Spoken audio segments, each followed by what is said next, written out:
फौज हैं।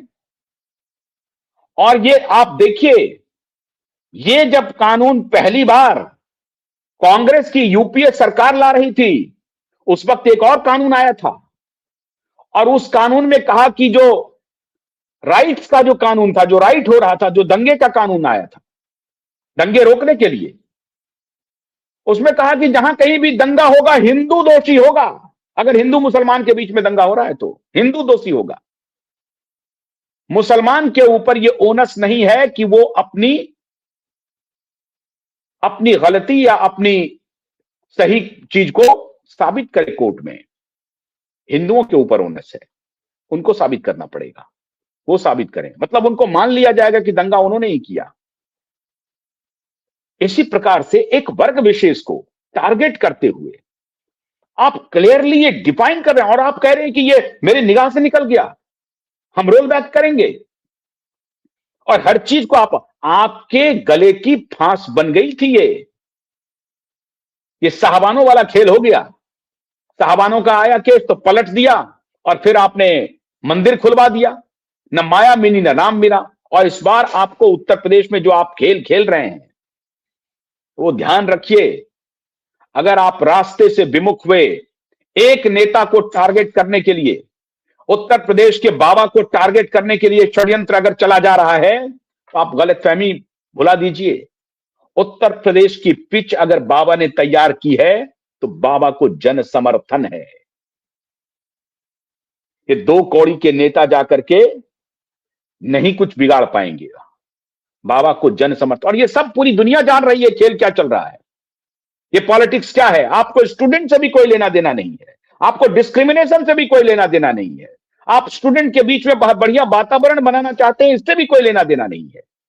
आपका एजेंडा सिर्फ और सिर्फ राजनीति है, बेशर्म और घटिया राजनीति है। और इस बेशर्म और घटिया राजनीति को आज सुप्रीम कोर्ट ने एक्सपोज कर दिया और भारत को बंटने से बचा लिया। इंदिरा जयसिंह अपीयर हो रही हैं, अब ये रोहित वेमुला की मां और पायल तड़वी की मां, ये दोनों अपीयर हो गई। रोहित वेमुला तो चलिए एक विषय है, पायल तड़वे की तो माता पिता दोनों मुस्लिम हैं, वो कौन सा शेड्यूल कास्ट हो गई हैं? फिर भी चला जा रहा है मामला, डिस्क्रिमिनेशन का मामला चल रहा है। इक्का दुक्का अगर मान लीजिए कि इस तरह की घटना होती है, तो करोड़ों स्टूडेंट में जहां 4 करोड़ 5 करोड़ विद्यार्थी हैं, उसमें से 200 300 400 इस तरह के मामले आते हैं, तो उसको इंस्टीट्यूशन ठीक तरीके से काउंटर कर सकता है। आप एक वर्ग विशेष को कमिटी में रखेंगे ही नहीं, उसी वर्ग विशेष के खिलाफ कोई आरोप लग रहा है, उस वर्ग विशेष का कोई नुमाइंदा कमिटी में नहीं है। अगर आपको यही करना है तो उस वर्ग विशेष का कोई नुमाइंदा रखिए। मैं हालांकि इस फिलॉसफी से ताल्लुक नहीं रखता हूं, मुझे इसमें यकीन नहीं है। मैं ये नहीं मानता हूं कि किसी मुसलमान के खिलाफ अन्याय तभी नहीं होगा जब मुसलमान उसके किसी कमिटी में हो, या ऐसा अगर कोई जुडिशियल कमिटी बनी है तो उस कमिटी में मुसलमान रिप्रेजेंटेटिव होना चाहिए। मैं इसके खिलाफ हूं। ओबीसी दलित के रिप्रेजेंटेटिव अगर किसी कमिटी में है तो हमें पूरा यकीन है कि वो बाकी वर्ग के लिए भी वो न्याय के रास्ते पर चलेगा। हम इस विचार के नहीं हैं कि नहीं उस वर्ग विशेष सवर्ण विशेष के रिप्रेजेंटेटिव को होना चाहिए, नहीं, वो न्याय का जो नेचुरल फिलॉसफी है वो उसके खिलाफ है। और यही खेल चल रहा है कि जुडिशरी में रिजर्वेशन कर दो, डिफेंस में रिजर्वेशन कर दो।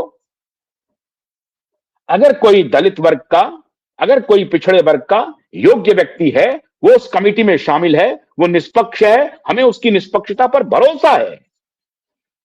लेकिन सवाल है कि आपका एजेंडा ये नहीं है, आपका एजेंडा है बहुत फाइन तरीके से राजनीति को बारीक तरीके से गंदे दलदल में उतारना और समाज को विध्वंस करना। और आप सोरोस के एजेंडे पर काम कर रहे हैं। दिन रात सोरोस को गाली देने वाले सत्ता प्रतिष्ठान के लोग बेशर्मी की कगार पर सोरोस के उसी एजेंडे को आगे बढ़ा रहे हैं जो सोरोस चाहता है। इस देश को ध्वस्त करना, जातियों में विभाजित करना चाहता है सोरोस। उसी के एजेंडे पे आप चल रहे हैं और दूसरी तरफ बदनाम कर रहे हैं दूसरे को।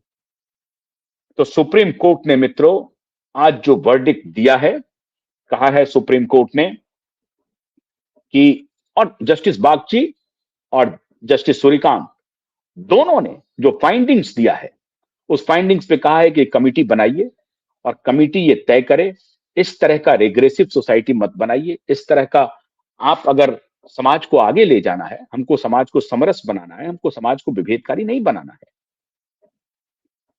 आज यूजीसी एक्ट के ऊपर जो पिछले दिनों इतने दिनों से जो बवाल मचा हुआ था, आज भारत की सुप्रीम कोर्ट ने भारत को एक तरह से बचा लिया और सरकार को आईना दिखा दिया है मित्रों, सरकार को आईना दिखा दिया है।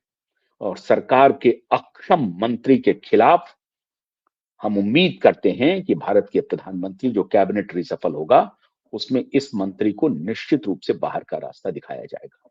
बहुत बहुत शुक्रिया, नमस्कार।